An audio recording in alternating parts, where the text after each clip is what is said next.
इमरान खान की कोशिशें रंग ले आई। इस्लामाबाद हाई कोर्ट ने वफाकी दारुल हुकूमत में कल इलेक्शन कराने का हुक्म दे दिया। इलेक्शन कमीशन का फैसला कलअदम करार। दौरान समाअत तहरीक इंसाफ के वकील ने कहा कि इलेक्शन कमीशन ने अपना बोझ अदालत पर डालने की कोशिश की। अदालत ने बल्दियाती इंतखाब मौखर करने का कभी नहीं कहा था।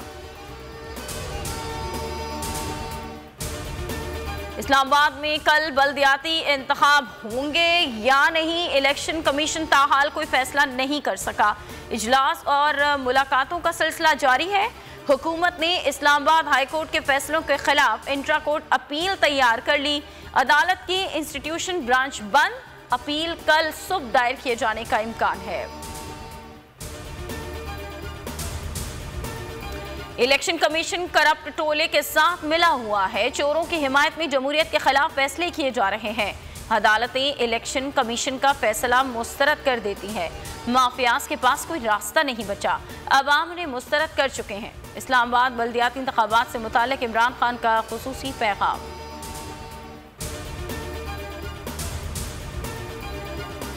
इस्लामाबाद हाई कोर्ट के फैसले से हुकूमती कैंप में मायूसी। वजीर दाखिला राना सनाउल्लाह मैं न मानूं की रट बरकरार। कहते हैं कि अदालत का हुक्म सर आंखों पर मगर काबिले अमल नहीं। फवाद चौधरी ने जवाब दिया कि हुकूमत को इलेक्शन कराना पड़ेंगे।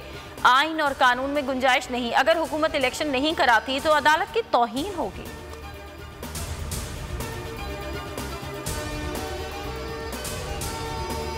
और कराची में तहरीक इंसाफ के खिलाफ मुत्तहिदा के तमाम धड़े मुत्तहिद होने लगे। पीटीआई रहनुमा खुरमशेर जमान कहते हैं कि एमकेएम को इकट्ठा करने वाले सुन ले कि कचरा इकट्ठा करने से कुछ नहीं होगा। कराची के खिलाफ की जाने वाली मंसूबाबंदी नाकाम होगी।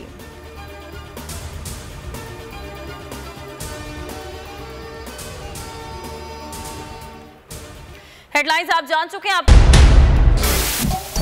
सबसे बड़े चैनल बोल न्यूज के एंकर मखदूम शहाबुद्दीन के प्रोग्राम अब बात होगी ने रेटिंग के तमाम रिकॉर्ड्स तोड़ दिए। मैं हूं मखदूम शहाबुद्दीन और आप देख रहे हैं अब बात होगी। 46% नाजरीन ने बोल न्यूज को देखा।